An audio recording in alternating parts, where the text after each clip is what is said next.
Bonjour et bienvenue dans cette vidéo dans laquelle nous allons découvrir 10 choses que les pauvres font souvent et que les riches ne font jamais. De nombreuses personnes souhaitent réussir dans la vie et se demandent pourquoi elles n'y parviennent pas. Lorsqu'elles observent ceux qui sont devenus riches et semblent obtenir tout ce qu'ils veulent sans effort, elles paieraient cher pour connaître leurs secrets. En réalité, il n'y a pas de recette miracle. Les riches font des choix judicieux que les autres ne comprennent pas toujours. Vous vous demandez d'où viennent vos difficultés? Découvrez ces 10 choses que les pauvres font souvent et que les riches ne font jamais. Mais juste avant, assurez-vous de vous abonner à la chaîne et n'oubliez pas de télécharger votre livre offert sur la liberté financière en cliquant sur le lien dans la description située sous la vidéo. La richesse, une question de choix avant tout. Cette affirmation peut sembler choquante de prime abord, elle est pourtant parfaitement exacte. La principale différence entre les riches et les pauvres réside dans la différence de leurs choix et de leurs habitudes. Ces deux groupes ont une façon d'appréhender la vie totalement différente. C'est pour cela que les pauvres ont tant de mal à comprendre les riches. Là où les premiers ont une perception du monde fondée sur des craintes et des idées reçues, les riches sortent des sentiers battus et suivent une logique qui leur est propre. Contrairement à ce qu'ils pensent, ce ne sont pas les riches qui maintiennent les pauvres dans leur situation, mais leur propre comportement. Il entretient un cercle vicieux qui les empêche de s'émanciper de leurs conditions pour reprendre le contrôle de leur vie sans même qu'ils en aient conscience. Les 10 choses que les pauvres font dont traite cette vidéo en sont une parfaite illustration. Vous allez comprendre pourquoi aucune personne à succès ne se risquerait à faire de même. Numéro 1. Faire les mêmes choix que la majorité. Pour obtenir des résultats différents de ceux de la majorité, il faut agir différemment car les mêmes causes produisent les mêmes effets. Si les riches ont parfaitement compris et adopté ce principe de vie, ce n'est pas le cas des pauvres. Au contraire, ils construisent leur vie en prenant les mêmes décisions que leurs pères sans se poser de questions. Faire des études, trouver un bon travail, former un couple, faire des enfants pour fonder une famille et acheter une maison sont autant de balises d'un parcours tracé d'avance. S'aventurer hors de cette route bien dégagée leur semble une prise de risque folle. Pourtant, ce schéma est loin d'être le meilleur pour qui souhaite accéder à l'indépendance financière. Pour preuve, il n'est pas de grand entrepreneur ni de personne à succès qui ne l'ait suivi à la lettre. Suivre le troupeau est le meilleur moyen de finir dans un ravin sans même avoir compris le danger. Au lieu de vous évertuer à reproduire le modèle transmis par votre famille et la société, demandez-vous ce que vous voulez vraiment et tracez votre propre parcours sans rien vous interdire. Numéro 2. Demandez conseil à leurs proches en affaires. Demander des conseils à leurs proches dans le domaine du business est une chose que les pauvres font fréquemment. Les repas de famille en sont un bon exemple. On y voit fréquemment le cousin de Jeffrey demander à l'oncle Bernard qui est boulanger dans quelle action il est judicieux d'investir, ou le petit homme qui cherche à connaître l'avis de l'assistance sur son idée d'entreprise. Mais quelle est la valeur d'un avis délivré par une personne qui n'en sait in fine pas plus que vous? L'investissement et le business sont des sujets bien trop sérieux pour se fier à des rumeurs glanées sur internet ou à la prétendue sagesse populaire.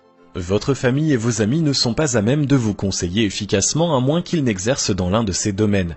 Quand bien même ce serait le cas, le lien affectif qui vous unit n'en fait pas des observateurs totalement neutres. Les riches le savent mieux que personne. Quand il est question d'argent, ils ne se fient qu'à l'avis d'experts patentés après en avoir consulté suffisamment pour conforter leur position et obtenir une tendance de fond.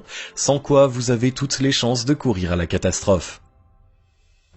Numéro 3. Prendre une décision importante à chaud. Les émotions sont la preuve de notre humanité, en cela elles sont une excellente chose. En revanche, elles sont les ennemis des décisions importantes. Face à un enjeu de taille, les pauvres ont trop souvent tendance à réagir à chaud sans prendre le temps de faire retomber la pression.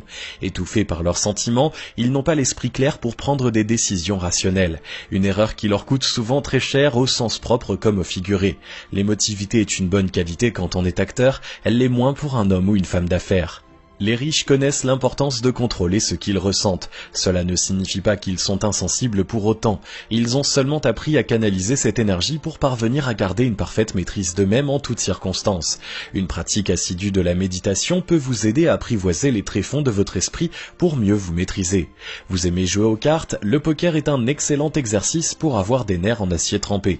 Bien évidemment, évitez de miser de l'argent réel. Le but est simplement d'apprendre à rester impassible sous la pression, pas de vider votre compte en banque. Numéro 4. Donnez des conseils sur un sujet qu'ils ne maîtrisent pas. Encore une chose que les pauvres font à longueur de journée sans se rendre compte des ravages qu'ils provoquent. Ils ont souvent l'habitude d'avoir un avis sur tout. Aussi, ils se permettent de donner des conseils aux autres sur un sujet qu'ils ne maîtrisent absolument pas. Persuadés qu'avoir lu quelques articles sur la toile suffit à les transformer en experts, ils prodiguent allègrement leur savoir, entre guillemets, au mépris total des conséquences pour la personne à qui ils ont affaire. Résultat des courses, ils perdent toute crédibilité aux yeux des autres une fois qu'ils se sont aperçus de la supercherie. Contrairement à eux, les personnes à succès ont suffisamment de recul et d'humilité pour admettre qu'elles ne connaissent pas un domaine précis. Elles se contentent de rediriger leur interlocuteur vers une personne plus savante qu'elle, lui permettant ainsi d'obtenir la meilleure réponse possible. Ce comportement est très apprécié car il apporte la certitude que lorsque les riches se permettent de donner un avis, c'est qu'ils savent de quoi ils parlent. Si vous voulez être vu comme une personne fiable et bénéficier des opportunités que cela implique, contentez-vous de parler de ce que vous savez et approfondissez sans cesse vos connaissances pour rester au niveau. Numéro 5. Se rendre à un rendez-vous important sans préparation. Qu'il s'agisse d'un entretien d'embauche, d'un rendez-vous avec leur conseiller financier, d'une entrevue professionnelle ou d'une négociation quelconque, les pauvres ont souvent pour habitude d'arriver sans préparation spécifique. Ils se disent qu'ils improviseront sur place le moment venu et que cela suffira à obtenir ce qu'ils veulent. Cette absence de stratégie témoigne d'une méconnaissance criante des enjeux et d'une forme d'insouciance caractéristique de ceux qui ne réussissent pas. Ils comptent sur la chance pour s'en sortir au lieu de compter sur eux-mêmes. Aucun homme d'affaires ou politique ne prendrait un tel risque. Ils savent bien que chaque joute verbale, même la plus anodine, demande une préparation soignée. Ils n'hésitent pas à s'entraîner longuement et à se faire coacher au besoin. Élaboration de l'argumentaire, étude des forces en présence, définition des objectifs, choix de la tenue vestimentaire, rien n'est laissé au hasard. Une prévoyance qui paie car elle évite d'être pris au dépourvu et permet de prendre la situation en main. Si vous voulez réussir dans la vie, n'arrivez jamais les mains dans les poches là où quelque chose d'important peut se jouer pour vous. Numéro 6. Croire à un interlocuteur sur parole. Conseiller financier, patron, collègue de travail, journaliste, assureur ou encore médecin, les pauvres ont la fâcheuse manie de croire leur interlocuteur sur parole sans qu'il ait besoin d'apporter de preuves pour étayer ses dires. C'est une chose que les pauvres font tellement naturellement qu'ils s'attendent à être crus de même en retour. Cette manière de faire pourrait fonctionner dans un monde idéal rempli de gens foncièrement honnêtes qui n'agiraient que dans l'intérêt de leurs semblables. Hélas, il est temps de prendre la pilule rouge et d'ouvrir les yeux sur la nature du monde réel. Il n'a rien d'un paradis où chacun est à parangon d'honnêteté. Par calcul ou par ignorance, de nombreuses personnes censées détenir un savoir prodiguent de piètres conseils ou font des allégations infondées. Ne pas vérifier systématiquement une affirmation, c'est s'exposer à être floué.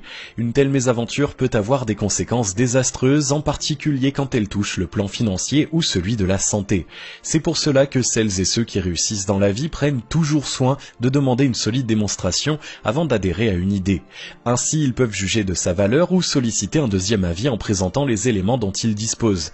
Ils évitent également de solliciter des gens qui peuvent avoir un intérêt personnel différent du leur, comme c'est le cas des conseillers financiers qui préfèrent orienter leurs clients sur les produits pour lesquels ils sont commissionnés. Numéro 7. Choisir la facilité. Voilà bien une chose que les pauvres font systématiquement ou presque et qui n'a pas fini de leur gâcher la vie. Ils suivent la nature humaine qui les pousse à rechercher la plus grande satisfaction immédiate possible pour un minimum d'effort. Ce choix permanent de la facilité ne manque pas d'illustration, en particulier quand il s'agit d'argent. Combien d'étudiants brillants acceptent un travail de caissier ou de manutentionnaire et finissent par arrêter leur cursus, aveuglés par la fausse sécurité d'un CDI? Combien de salariés seraient prêts à travailler dur sans être payés pour que cela leur rapporte dans le futur?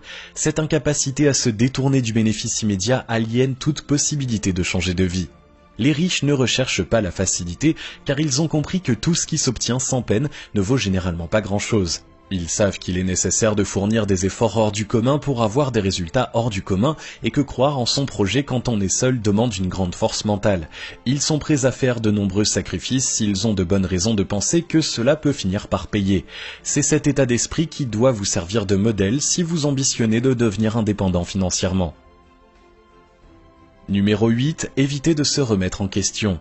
Un autre travers courant chez les pauvres est leur difficulté structurelle à se remettre sérieusement en question. Lorsque les choses ne fonctionnent pas comme ils l'espèrent, ils préfèrent accuser la malchance, le destin ou les autres d'être responsables de leur malheur. Lorsqu'on essaie de leur faire comprendre que leurs actions ne sont peut-être pas étrangères à la situation, ils s'emportent et refusent farouchement de l'admettre. Parfois, ils parviennent à l'entendre, mais tombent dans la spirale de la dévalorisation au lieu d'en tirer des leçons constructives. Assumer la responsabilité de leur vie semble trop lourd pour eux. Ils ne réalisent pas que c'est précisément ce qui les empêche de la changer pour mener l'existence de leurs rêves. Tous ceux qui ont accompli de grandes choses ont réussi car ils ont su se remettre en question au bon moment sans tomber dans l'autoflagellation.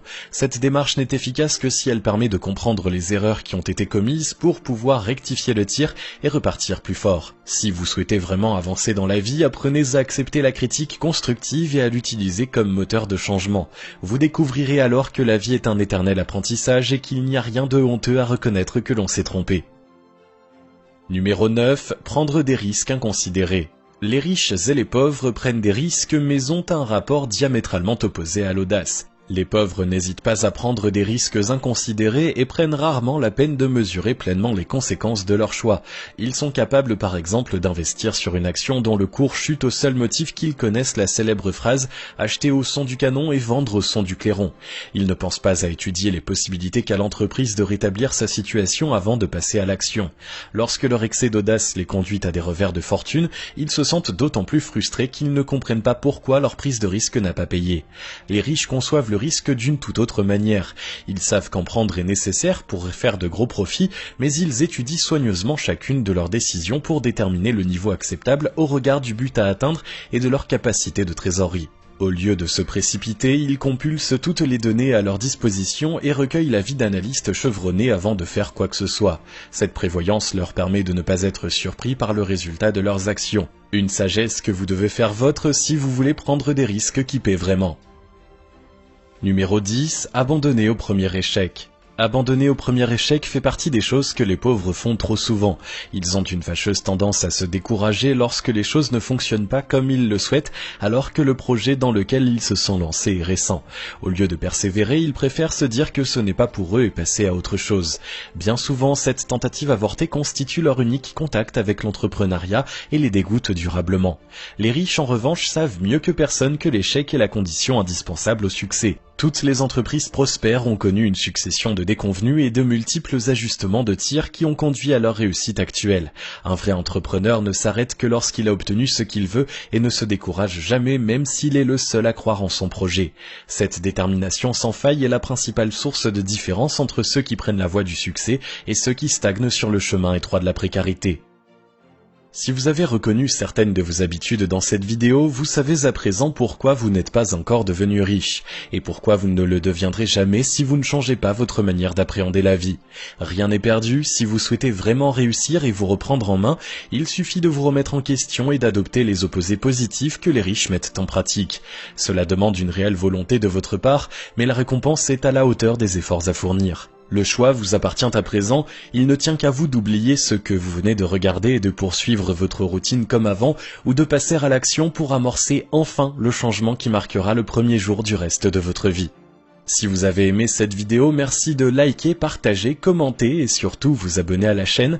Vous êtes également libre de recevoir le nouveau livre 5 étapes pour atteindre la liberté financière en cliquant sur le lien situé dans la description en dessous de la vidéo et on se retrouve très vite pour une prochaine vidéo.